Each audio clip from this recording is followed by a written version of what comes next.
Hi, I'm MarzGurl. I'm JoshKnightTheFirst. And welcome to episode 95 of MokkoriPlay, the only podcast dedicated solely to all things City Hunter. On today's podcast, we're going to cover Season 2, Episode 44 of City Hunter, titled Ryo is the Love Thief, Hidden Love Affair Behind the Magic Mirror, Part 2. It's really convenient today that we happened to go down to a couple of book-off locations. And at one of those book-off locations, there was one single solitary volume of City Hunter. And it's the 30th anniversary XYZ edition that came out in Japan several years ago. So it's kind of an omnibus. It's kind of a thick boy. It has probably approximately 3 manga tankobon books in one book. It's volume 7, so it's like right in the middle of the whole series, and it just so happens that it covers the parts of the show that we are talking about right now. Right now. That's this episode, is in this manga. That is crazy. This is the second time that's happened, too. I know, right? Like,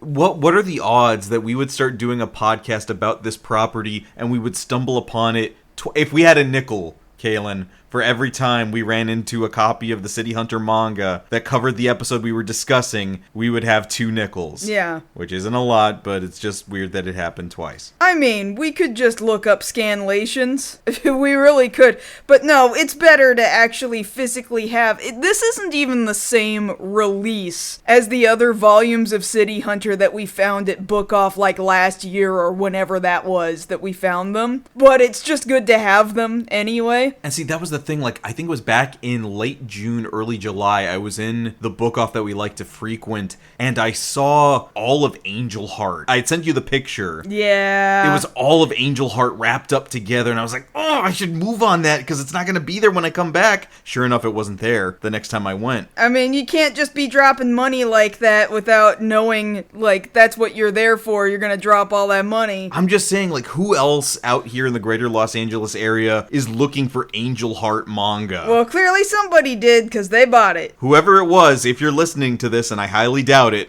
please contact us.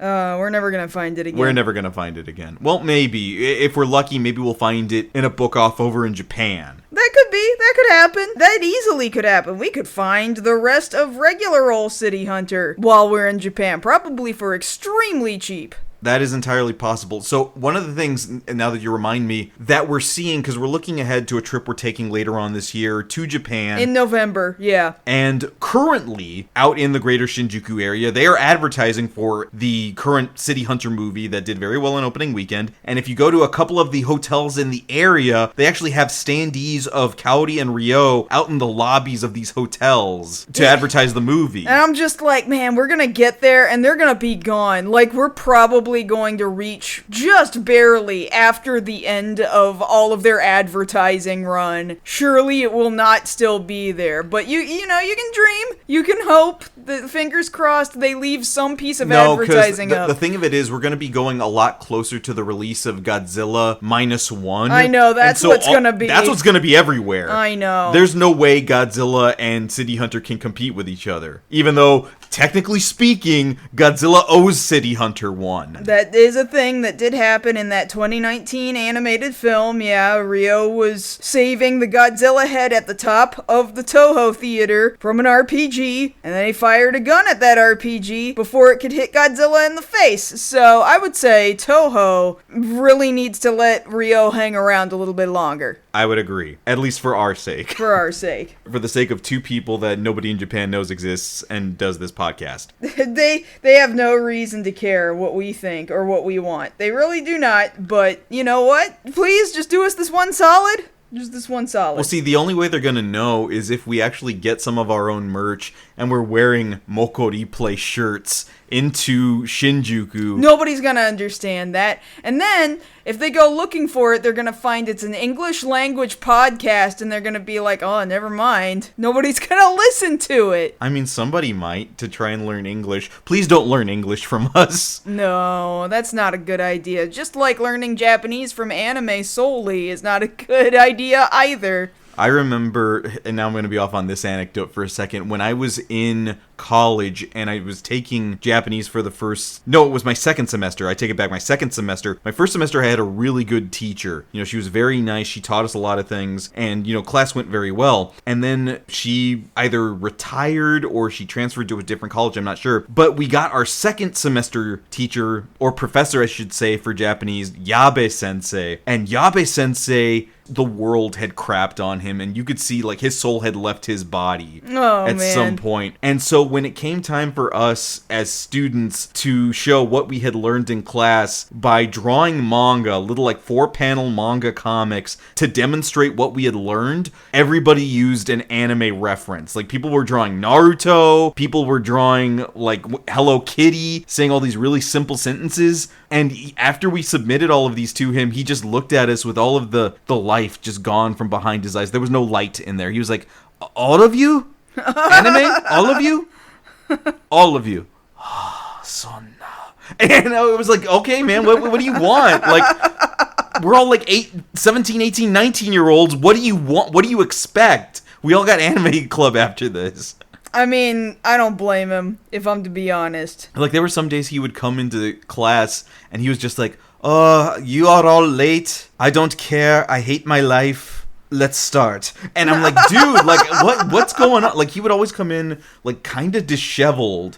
Like, he wouldn't look too dissimilar from, any anime that depicts somebody who's been working at an animator's table for like 3-4 days, so they've got like sweat stains on their pits and things like that, and they're in like pajama pants. He would come into class like that. I don't really know a show quite like that, but I'm sure it must exist if you're saying that. There's a couple of anime that show that. I'll take your word for it. I'm sure it must. I just don't know what that is right now. I'm just saying, he looked I believe you. I believe you. Yeah, I'm sorry. I'm more sorry for him. So anyway, we're watching City Hunter on this podcast. Yes. And so today we're going to cover part 2 of this returning character from season 1, Kasumi, the flying rump as the show calls her. And we'll go ahead and get right here into the beginning of the episode where, again, we're doing a recap to remind you guys, remember this girl, she was 17 last season? Well, she's back and she's college age now. I'm glad that Rio specified in this opening here, because, we were debating, like, oh, is she college? Because she seems to be walking around in front of a college campus, and they didn't really specify that in the last episode, but now, okay, yes, that is in fact what it is. But correct. I mean, on top of that, we had context clues last episode that her family has this rule. We're told that when she turns 20, first off, we didn't know she had a family. Now we know she has a family. They're a family of thieves, and apparently they have a rule in that family that when the girls in that family turn 20, you have to stop thieving and start getting married to a better thief than you. Also, it sure does sound like they like to marry into their own family, which is a little weird, but I'm gonna assume there's a lot of cousins happening there, which is not illegal in Japan and some parts of the United States.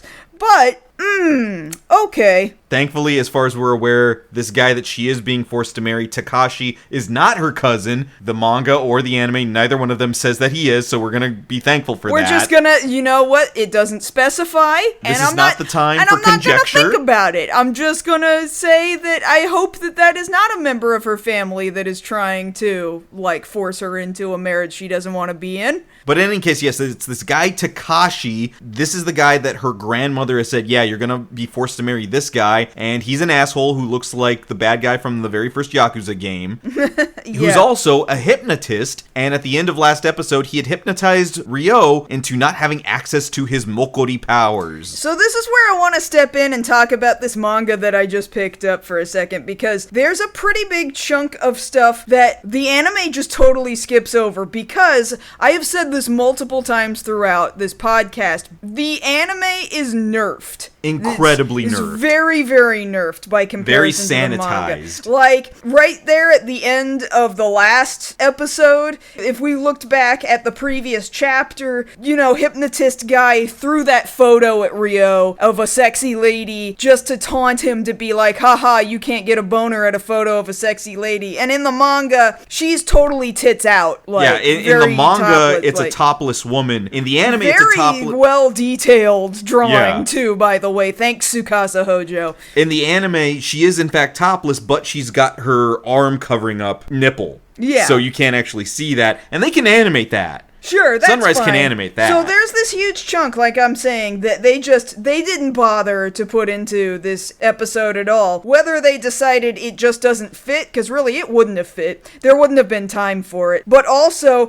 probably not really appropriate. It wouldn't make sense. And one of the things you were pointing out to me that was, I thought, really interesting is that other than this character coming back from season 1, there was another first season callback? Well, yeah, that's what I'm getting at right now. We have just skipped this part here where Kasumi and Kaori go to check on Ryo because they're worried about him, like, oh no. This is after he's been hypnotized. Yeah, he can't get it up, and we gotta talk to him about doing this training and stuff. And they walk in on him, and he's about to inject himself with a needle. With some substance. With some substance in there. And they're like, holy shit, man, you gotta stop. Don't be doing the drugs. And he has to clarify, oh no, it's not drugs. It's that vaccine against the bees? Do you remember the bees, Josh? From season 1, early season 1, before Kaori ever showed up, the lady whose dad worked on the bees, and the bees were going to accidentally genocide all of humanity?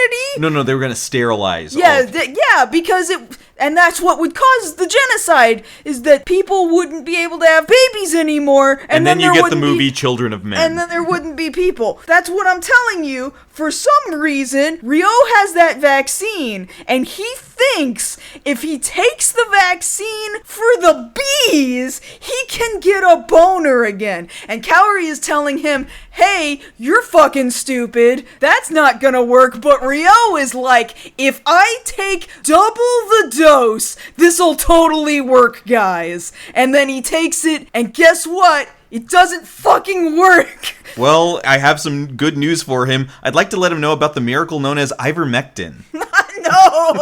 No. That's the kind of thinking we're talking about here. That is the kind of stupid he is. Ryo is a bit stupid. But the other thing this is pointing out to me is, why is it that Hojo kept referencing the bee manga chapter? That lady also sticks around in the manga and comes back every so often. What's up with that? I don't know. I don't know. Kaylin, did you hear about the bees? Oh my god. It's crazy, right? I guess I can't stop hearing about the bees. But even Kaori comes in and she's like, wait, the vaccine from the bees? And this is a real thing that's in the manga here. Kaori lifts up 2 volumes of the tankobon, of the physical book editions of the manga, and says, if you need reference for this... She's breaking the fourth wall here in the manga. Go buy these 2 manga. They cost about 150 yen. Buy them right now. So she broke the fourth wall to do an ad break. Oh man, it's nuts. Then it continues. It continues with more things that don't happen in the anime,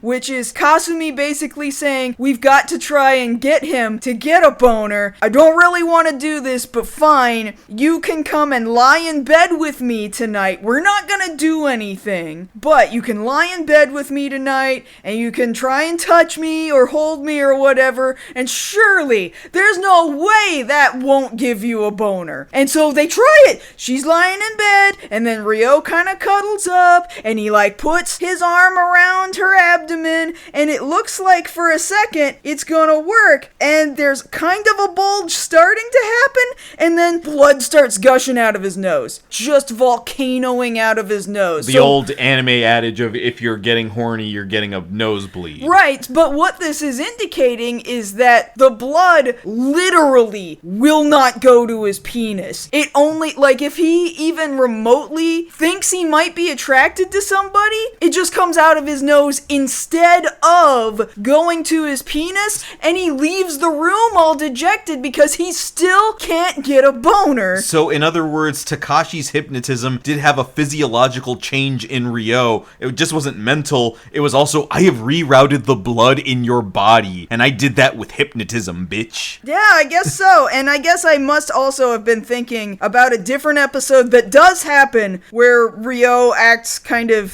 feminized and a little gay. Yeah, so that doesn't happen. So that was good. incorrect from our preview from last week. That's fine. I'm glad to be wrong. I'm glad you're wrong, too. I'm very glad to be wrong. From that point on, things are mostly the same between the manga and the anime, with just a couple of little differences. So let's actually start what we see in this episode, which is Kaori waking up Ryo, who's feeling like, oh yeah, I don't want to get out of bed. I can't get Mokkori power. What's the point of waking up? And she's like, dumbass, Kasumi left. You need to go find her. And unfortunately, Kasumi has made the connection to everything that's just happened, everything Ryo's tried to do. If he doesn't have his Mokkori power, he's useless. I better just quit while I'm behind. I'm going to go to Takashi and make a deal with him to try and get Ryo his power back. So she goes all the way up to, like, he's got an office building, I guess? Where is this? They don't actually say. He has an office. Sure. Fine. And she basically begs him, look, undo the spell you put on Ryo. If you do, I will go ahead and relent, and I will accept you can have my hand in marriage.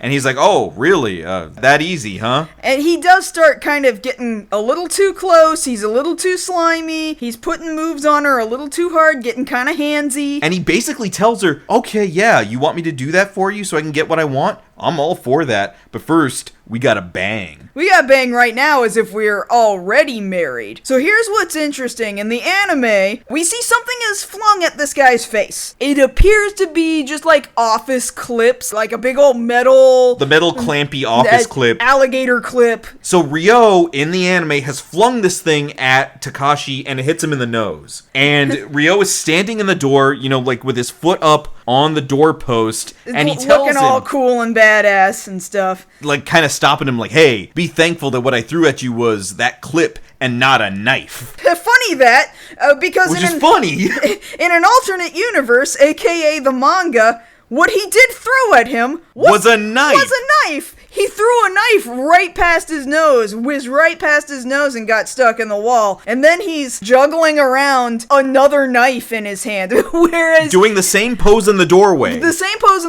Whereas in the anime, he's juggling around another office clip instead of a knife. I'm telling you, this is how much they nerf this show. Like, oh, we can't do knives, but we can do office equipment. Very safe office equipment. We can't do guns and ammo, but you know what we can do? Office Max. But I think it's just funny, the tongue-in-cheek reference that you would completely miss otherwise. You're lucky it's not a knife, because this really could have been a knife. You're lucky, because this should have been a knife. According to the author, this should have been a knife. I'm definitely using that as the comparison shot. There's no way I'm not using this as the comparison shot on social media this week. Oh yeah, absolutely. So Ryo takes Kasumi out of the office, and he's like, alright, let's bounce. And I just need you to know, here begins a running joke in the manga that does not come up in the anime, although there will be like a reference to it later, but they still do it wrong in the anime. They have left his office, right? Which does happen in both the manga and the anime. Yeah, here in the anime, Ryo and Kasumi just leave the office, and then another scene plays out. And they go to a park and stuff. Same thing, they leave the office, they go to a park, and Ryo has, like, left a snapping turtle in dude's office? In the manga. And I don't know why the guy has his pants down, but he has his pants down, and the snapping turtle has bit him in the dick. And I don't really know why this has happened, but Ryo is very dedicated throughout these couple of chapters that are associated with this episode of the anime to just nailing this dude in the nads repeatedly throughout. So in the manga for this episode, the chapters that inspired this episode, the running joke is that Ryo keeps doing dick shots on this guy. Correct. I am upset that we didn't get to see those. I know. It's very upsetting. There's a very childishly comedic adaptation that comes later of the dick shots, which is funny because dick shots are already childishly comedic, in my opinion. Of course. But we've nerfed it even harder. So Ryo is there with Kasumi at the park, and he's not really chastising her. He's just kind of commenting on, so you were really willing to give up your freedom that easily just for my sake? You know what your problem is, Kasumi? It's that you don't believe. I don't know about that one. You gotta believe. You ever seen Ted Lasso? You have to believe in me. Yeah. Is what he means. I know Ted Lasso won't exist for another 30 plus years, but just believe. So we assume it's the next day, because now we're back at the apartment. It looks kind of dim out, like it's not really a good day. And Ryo is now dressed more properly like he is in the manga, in all black with a trench coat. And they're opening up the garage door to Ryo's garage. In the anime, you see his Mini Cooper parked in that garage. In the manga, you can see there's at least 4 vehicles in here. And one of them is the Mini Cooper, of course. Another one looks like, I don't know, it's kind of like a Dodge. Or something, no, it looks like, or more a Mustang. like a Corvette is what it looks like. It's a muscle car of some kind, yeah. You know? And then something else here is like, I don't know, some 1940s. Kind of a truck? Yeah, it's either a truck or it's like a tractor? I don't know what it is. And then I think the thing next to it might be a motorcycle. I'm not really sure. There's not enough of it there to make it out. There is a fourth vehicle. There's not enough there to make out. There's not, but there is a fourth vehicle. So we continue to know that he has multiple vehicles. We just don't really see that in the anime, but come on, we know that. We totally know that. He's got a garage and it's got many cars in there. But he only ever drives the Mini. And today he drives the Mini. And I think it's funny that as he's getting ready to leave, because he's heading off to this challenge, and it doesn't necessarily look like Kasumi's going to go with him, even though she does end up getting there. Mm-hmm. Kasumi's responding to Kaori because she's asking, well, do you think he can do it? Do you think he can handle this challenge? And Kasumi's telling Kaori, well, I guess if it was a matter of physicality, yeah, Ryo could probably do it, because Takashi's a weak bitch physically. Like without in a lot of ways he is. Without his hypnosis, he's nothing. He's physically weak. And I wonder if that's not a reference to if you were to hit him in the nuts, he would go down. That could be them kind of tongue-in-cheek, like, well, we really cannot show this man getting hit in the nads multiple times over the course of this episode, so we have to just insinuate he's a little weak. Yeah. So Ryo gets to the mansion. It's already night at this point, so I guess the dimness of the day was that it was almost nightfall. He gets to the mansion. It's dark. He walks in, and there's all of these old men and Kasumi's grandma sitting Yakuza style in this room. They're all members of the family, like the literal family, not just a Yakuza family, but, you know, the extended family. They're all here to bear witness to this contest between Takashi and Ryo. But Ryo's got a special little greeting for Takashi in the manga, specifically in the manga. We just skip over this in the anime. He's like, hey guys, what's going on? By the way, Takashi, beware of this 10 yen coin. What? Foop! He pulls out this 10 yen coin from his pocket and flicks it with his thumb, pew, right into the balls. And if you've ever seen Shinjuku Private Eyes, which you can pretty much watch on its own without really knowing too much about the show, you see Ryo do the same thing with pachinko balls. Oh yeah, he does do that. He's actually really powerful with his thumb flick. That is a thing he can do, actually. Yeah. So, like, you better believe dude's nads are hurting right now. Anyway, so we go back to things that happen in both the manga and the anime, and we're gonna discuss what exactly this challenge is between the two of them. So the grandma tells them, okay, here's what you guys have to do tonight. Whoever can do this the fastest is going to be considered the winner. What I want you to do is go after this specific mirror. There are 2 of them. I have this one. You guys are going to go to this place and get the other one. And she puts the mirror down on like the coffee table they have in front of everybody. It's still stormy out right now. And then lightning happens. And so when the lightning strikes, the reflection of the light in the mirror casts basically a reflection up onto the ceiling. Yeah, the light reflects onto the ceiling. And Ryo notices there's something in the light that nobody else seems to pick up on. Nobody else in the room saw this. Even Kasumi is like, hello? Hello, Ryo, the mirror's over here. Oh, yeah, sure, a mirror, got it. And this is going to be very important in a second. So they go outside and they're like, okay, we're going to start the game out here. And then from above, I don't know how she did this so quick, but I guess these are thief skills. Kasumi has gone and changed into her cat burglar leotard, jumps off the roof, does the superhero landing, and she's like, I'm going with Ryo, because he needs help. Which I'm sitting over here thinking, well, doesn't that defeat the purpose of trying to figure out which one of the two is better at this? And for some reason, Grandma goes, okay. Well, because initially she says no, which would make sense because of everything you just said. And then Takashi's like, no, I'll allow it. They both suck. I'm going to prove they suck. I'm better. And then the grandma's like, well, if he allows it, I mean, I guess that's fine. I feel like he shouldn't get to dictate the rules. You see here, the grandma's already kind of got favoritism towards this guy for some weird reason. Well, because he's...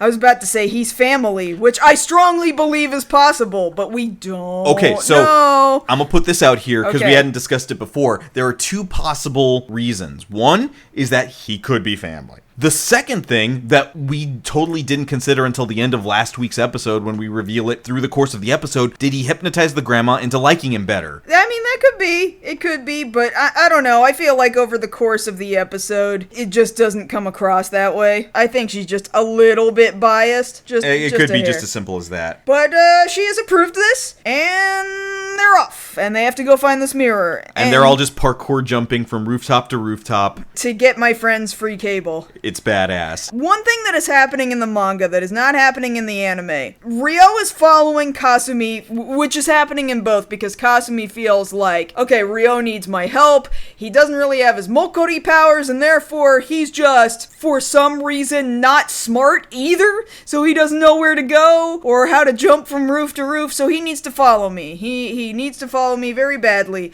And the best way to do that is to have him look at my ass.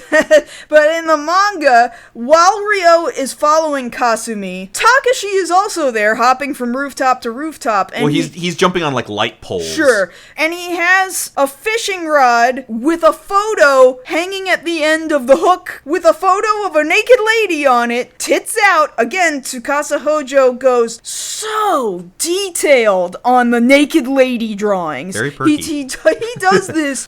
This art is always like this.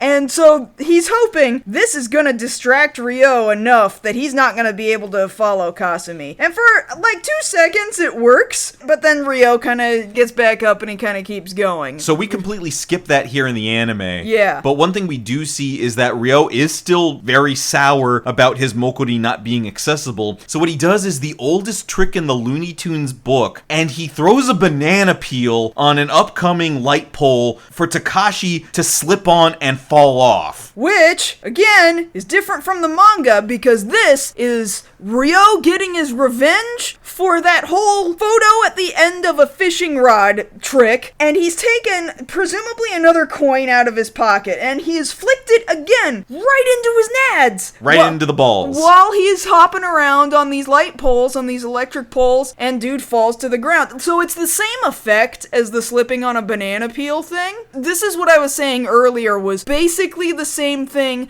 but we have had to Looney Tunes nerf it so that it's not a dick shot. The old dick shot.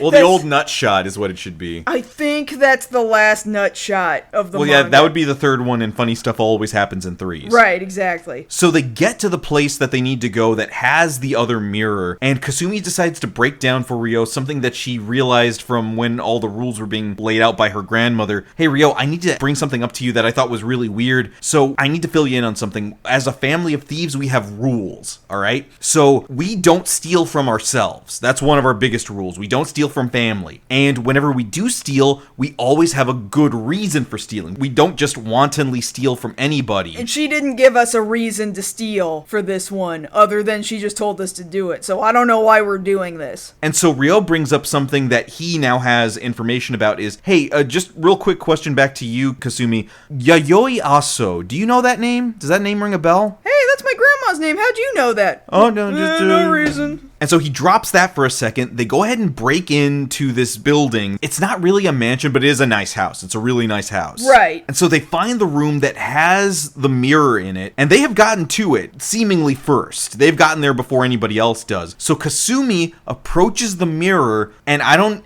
even know how this works. As soon as she steps to the mirror, she gets hypnotized by looking in the mirror. I don't know, like, maybe our bad guy, Takashi, is back there somewhere where you can't see him and is looking in the mirror and right into the mirror. I don't know, we don't actually see him do that, but somehow he has done this. But see, this is the thing I'm saying. In order for that to work at all, he would have to have been there for, to me, the logical answer is he would have had to have gotten there first. He would have had to have put hypnosis into the mirror. Well, I don't even know how you do that. No, what I'm telling you is that he's like behind them. So he didn't get there first. He got there second, is behind them, and is looking in the mirror and wah at her through the mirror. See, to me that came across like he got there first and then just waited. Oh no, just to be petty. I agree. It seems stupid no matter what because it's not well explained. But I feel like the best explanation is he got there second and he just looked in the reflection of the mirror because that was all he could do from a distance. Technically, yours makes more story sense. Right, that's what I'm saying. Narratively, that makes more sense, even though I don't think it's written very well. No, it could have used a little more clarity. Yeah. And so unfortunately, now that she's been hypnotized, Kasumi is now trying to put the moves on Ryo, and Ryo's like, damn, I know for a fact this is one of Takashi's brain traps. And Kasumi starts being like, hey Ryo, what's going on? And she takes off the straps of her leotard, and out come the boobies. And tits out. Like, you don't see nipple. You don't even see nipple in the manga, actually, which I think is crazy for Hojo, because usually he would be all over that. But Ryo's like, oh no, this is nuts. This is just here to distract me, and it's not even gonna work anyway. And yet, finally, this time, for whatever reason, this was enough to finally do it. This unleashed his Mokkori, and here in the anime, we used this classic imagery of the space shuttle taking off. And then Ryo is riding the shuttle in space. Like one of those electronic bull rides. It's a rocket in his pocket. It's a rocket in his pocket. Whereas, like, that's just what we have used to comically illustrate a boner. No, in the manga, we actually see an enormous bulge in Ryo's pants. And he's like, hey, would you look at that? There's my penis. Wow, it's working again. And even Kasumi's, like, looking at it like, oh my god, wow, look at it. Like somehow... Like, I'm showing you her face right now, like, oh! She actually looks delighted. Yeah, her hand is up to her mouth like, oh, wow! That's the face she's making. So, successfully, Ryo has brought sexy back. But she's also now broken out of her hypnosis? Well, here in the anime, what ends up happening is that now that Ryo's gotten his boner back, he goes back to business as usual and tries to assault Kasumi, and that's when she snaps out of it like, oh crap, he's about to jump me, I gotta get out of the way. Yeah, that's what I'm saying. Like, she's snapped out of her hypnosis, and now she's like, wait, why are my tits out? Which, you would ask that question. Yeah. But in all of this confusion, it's just at this point that Takashi has decided, okay, now's a good time to steal the mirror. While they're distracted, now I can take the mirror. Ryo notices, hey, the mirror's gone, and sure enough, behind them in the window, haha, I have the mirror. And what I think is funny in the manga, because this does not carry over in the anime, and it's the same pose. So again, the anime is using the same pose that's used here in the manga. Yeah, but the difference in the manga is that he's got this adorable little bandage over his penis because he's been racked. Oh, he's been racked like 3 times. Poor little Takashi had a bandage on his pee-pee. Oh. But then we don't see it ever again. Like, it immediately goes away at the start of the next chapter. Well, he's trying to show off for Grandma. What? He can't show that he has a hurt penis to the grandma. So he had to rip the bandage off of his tights that he's wearing to do cat burglary. Yes, that's what I'm saying. Okay. So dude tuxedo masks out of there. Takashi leaves like, bye bitches. And Kasumi's like, get back here, bitch. Ryo's like, wait, I hear the owner coming. You go on without me. I'm actually going to go talk to him real quick. And she's like, what? Are you sure? He's like, yeah, go. And just closes the windows on her while he stays in the house. And she's like, all right, guess I'm going back to Grandma's house. And so they all go back to Grandma's house. And Takashi's like, haha, I have the mirror. Why don't we just say that I won already? Like, look, Ryo's clearly not coming back. Like, he's noped out of this competition. And even Grandma is like, maybe you're right. Here's the really screwed up thing for me anyway, is that Kasumi's like, well, no, we were there first. You cheated, and that's why you've got the mirror. And Takashi has the gall to be like, well, yeah, you knew I was going to do that. You should have accounted for that. In a weird sort of asshole-ish way, he's right, but it's because he's an asshole. Well, like, it's the asshole logic of, you should have known I was going to be an asshole. Ryo knew that it was some kind of a trap as soon as Kasumi was hypnotized and starting to hang her tits out at him. Like, I don't want to get, like, political, but like there's people who operate like that. Oh no, I understand. No, that's what I'm telling you. It is shitty. It's real shitty. Yeah, but even Grandma's like, all right, here I am. I'm about to call it. 1, 2, no, wait. Hold it right there. And Rio's here. He actually shows up. And also, actually, I won, and I'm gonna explain how. All right, how? I have a flashlight. I don't really see how that proves that you've won, but okay. No, give me the mirror, or at least point the mirror. Point the mirror at the wall, right over here at the side of the house. Okay, now I'm gonna turn on this flashlight, and the light is reflecting onto the side of the wall, and hey, look at that. There's something, like, in the reflection there. Yeah, and so now we see what Rio saw during the flash of lightning earlier in the episode, is that there is a whole message scrawled out on the mirror, and Rio explains to the audience that this is basically what's known as a magic mirror, where something is written on the opposite end of the glass that you can only see in the reflection off of the mirror. So that's called a magic mirror. He explains that for us. And on this thing is written this old-ass classical poem, which he says is from the Shika Wakashu. So we had to go look up what that was. So that's a real thing. It's a real collection of poems, like 411 poems, and the emperor said, we need to compile all of this poetry together. This was in the 1100s. It was like 1150-ish, where these were all compiled together, so it is entirely possible that the poem that is written out in this mirror is actually a real poem. What did they say the kind of poetry was? A waka? That was the official term that they used, a waka. Yeah, and that is a real kind of traditional, super old school Japanese poetry. In fact, it's so old that Kasumi reads it out loud, and then she has to translate it into modern Japanese for their sake. This is very Shakespearean in that regard. That's how old it is. I'll go ahead and read it here. The fast stream of the river reaches the rock in the river. The stream is divided into two because of the rock, but it will combine later. Just like the stream, we will see each other later. And Kasumi very adeptly discerns that this poem is in reference to a dramatic separation between two star-crossed lovers that couldn't be together. That does seem very obvious that that is the topic of this poem, for sure. And at this point, Kasumi now becomes an exposition machine for the audience,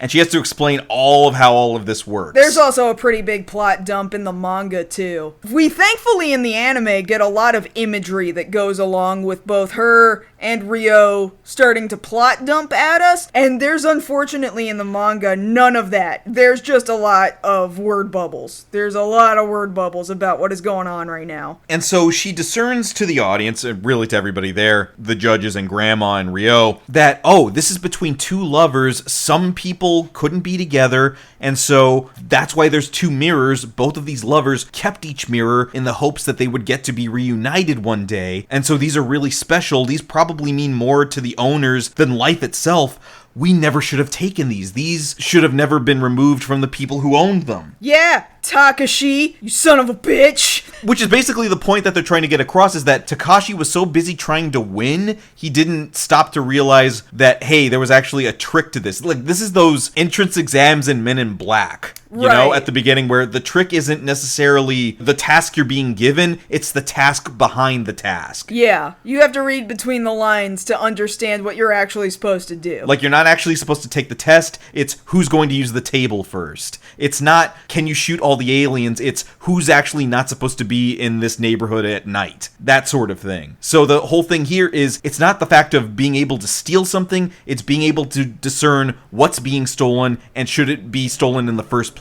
But then on top of that, Rio is like, wait a minute, something else. Old lady ma'am grandma person, why do you have one of these mirrors? Because that would indicate that you are one of the two lovers. And now we know that there's a second mirror, and also your name was written in this mirror. That is your name, right? In the mirror? So your name is Yayoi? Yayoi, your name's written in that mirror? So this was yours. So the other one was somebody that you found to be very important to you. So by the way, I had a talk with the guy who owned that house because, you know, I was robbing his house. And it's about to get real sad right now. we plot dump something real sad. Yeah, I wish we had seen some of this, but just suddenly, holy shit, there's just this really sad story happening. So we find out that the grandma, Yayoi, when she was a lot younger, she was in the same position that Kasumi is in now, where she was in love with somebody who wasn't part of the family, or who the family didn't accept. And so they're the two lovers that are being referenced here in this waka poem that couldn't be together, so they both kept a mirror. So clearly the grandma kept hers and she's still living. The other guy, it got real dark. So dude never got married. He never got married, but he adopted. So the guy who lives in that house is the guy's adopted son, and he held on to that mirror his whole life. Up to his deathbed. Never stopped thinking about her, and then died holding the mirror. Calling out for her on his deathbed. Wait, what the fuck?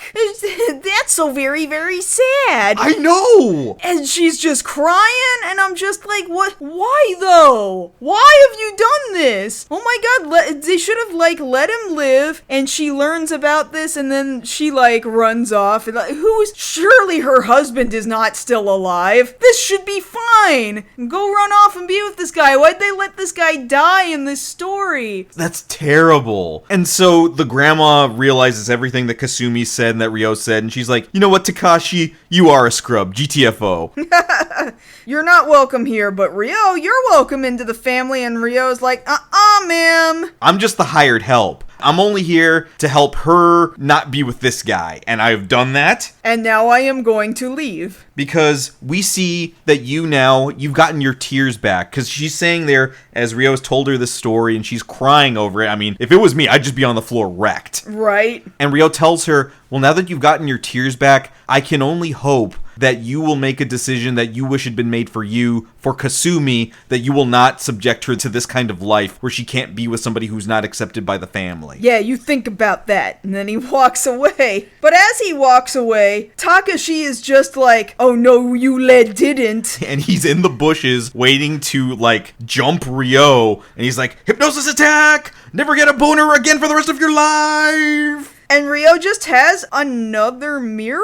I don't know where he got this one from. He probably just picked it up from the corner store. This is just what corner store? He's still leaving the house. A regular mirror. It's just a regular mirror. Where? When did he have time to go get some other mirror? In between when he talked to the guy at the other house and getting here. Did the guy give him another mirror? Oh. Okay, whatever. Anyway, Ryo's got a mirror, and he shows it to Takashi, and Takashi brains himself, and now he has given himself the inability to get a boner again for the rest of his life, and he can't undo it. He has cast no boner on himself. It's very effective. I guess so. He knows exactly what's happened to him, and he's just decided, yeah, this is it. This is what my life is now, and this sucks, and I'm really panicked about it. And so Ryo's taking off in the Mini, and Kasumi's looking all wistful with that wind blowing through her hair, which again, another manga panel directly adapted. It looks very much like that. I mean, a lot of the episode is clearly, yes, they're adapting this manga, but sometimes they took certain shots, and they were just redraw that almost exactly the way it looks in this book. And so Grandma's like, I'm gonna go ahead and let you go live your life, but there is still something you need to steal, and you are not welcome back in this house until you have stolen it. So if you really want to be with Ryo, if you really want to do the brave thing that I was not able to do when I was your age, you need to go and steal Ryo's heart. Because clearly he just stole yours. I mean, look at you. And don't come back until you've done it. And so I'm sitting here going, she's never welcome back in her house ever again. She just got kicked out of the family. They don't even know. They don't even know. And I don't think that's what her grandma intended. I think her grandma fully intended for her to go and get him. You know, good on the grandma for having that much faith in her granddaughter that, you know what, I have faith that you're going to steal this man. Because this grandma has no concept of what's going on with Cowdy. Right. Just no concept whatsoever. Like, oh, ma'am, you are barking up the wrong tree here. This man is spoken for in ways you can't understand.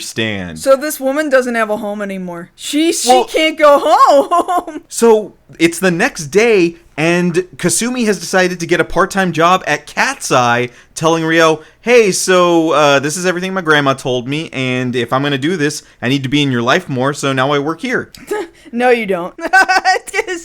We are never going to see her after this. You're lucky you came back for this. This time was pure luck. But now, you're never coming back. Now you're like every other girl. And Ryo's just like, well, hey, why don't we just bone now? And Kasumi is... Well, bang. He says bang. Josh, you know to make the joke same. work. To make the joke work that they're going with. Fine, but Kasumi's like, not until I steal your heart. And Ryo's like, well, then fine, we're not banging. It's just not gonna happen. Problem is, Coyote's right next to Ryo as he's asking this, and she's like, oh, I'll bang you, and pulls out a hammer. With this hammer. And Ryo's like, I don't want to be banged like that. No, not like that. What's funny, I think, in the manga version of right here, this is the last panel, it's the last frame of the episode, but in the manga, for some reason, Umibozu, like, he's there, which is fine, he can be there, but he says to Kaori, hey Kaori, you want this hammer? And she's like, thank you, and she's holding her hand out, like, waiting for him to put the hammer in my hand, and I'm just like, where did Umibozu get the hammer from? When did he get that? He can hold it? I mean, he's a strong-ass guy. No, Kaori is stronger than everyone else in this show. I mean, if we're going by power scaling, then yes. He is not strong enough to hold most of her hammers. Which is why I guess they didn't include that here in the episode. Because this is the end. Still Love Her is playing. And that is the end of this two-parter. That's it. So I think it's really funny, all of the things that they did decide to keep. Like manga panels and certain beats. But otherwise, they left out so much, which I understand. Like, you can't draw a nipple. It's Sunrise. They're not going to do that. But they do, though. They do in an upcoming episode, actually. The one time they do. There's like and that one time, you remember? That one time Sayako, like, stops a hostage situation on a plane. Didn't we already do that episode? Yes. Yeah. So, and for a few frames, you see nipples. Well, nipples are very few and far between here in the anime. Right. But what I'm saying here is, I don't see why they couldn't have done all those nutshot jokes. I know, like, especially, like, with the banana joke, okay? The slipping on a banana peel. I feel like these are both juvenile humor sort of thing. Well, I think probably what it was, if I'm actually stopping to think about it, is it's not that it's not juvenile humor. I think it's the very basic answer of, if we show Ryo flicking 10 yen coins at people's balls, that people would have imitated that, or tried to. I don't know. You would have had this rash of children and young teens whipping coins at people's dicks. I don't know, maybe, but it was already in the manga, so, I mean, somebody was reading it. Yeah, but we're not going to do that research to see whether or not there was a rise in people throwing coins at genitals in the late 80s. No, there's just a big old rise in concho attacks from watching other media. Naruto, specifically Naruto. A lot of it was Naruto, but that was much later. 1,000 years of pain. Much later. People still do it, I found. Oh, I'm sure they must. Naruto is just that popular. Yeah. The most recent example, funny enough, was at a Twice concert.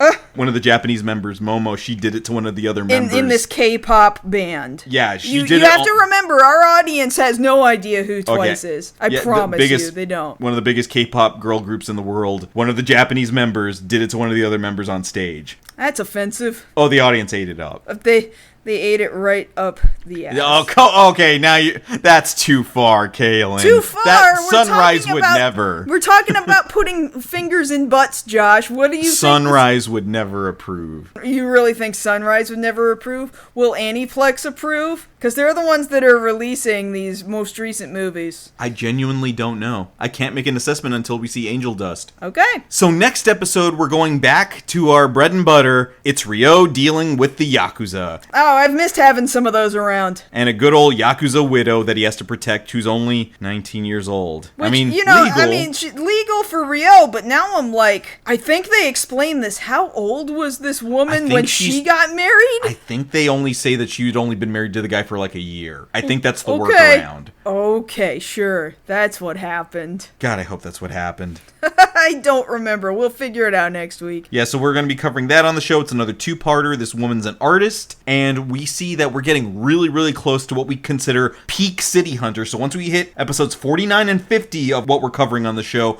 that is peak City Hunter. You guys are not going to want to miss those episodes. And then it's all downhill from there. It's going to get really good in a few more weeks, and then we're going to keep going. And then we're just treading water. And then we're treading water for another couple of decades.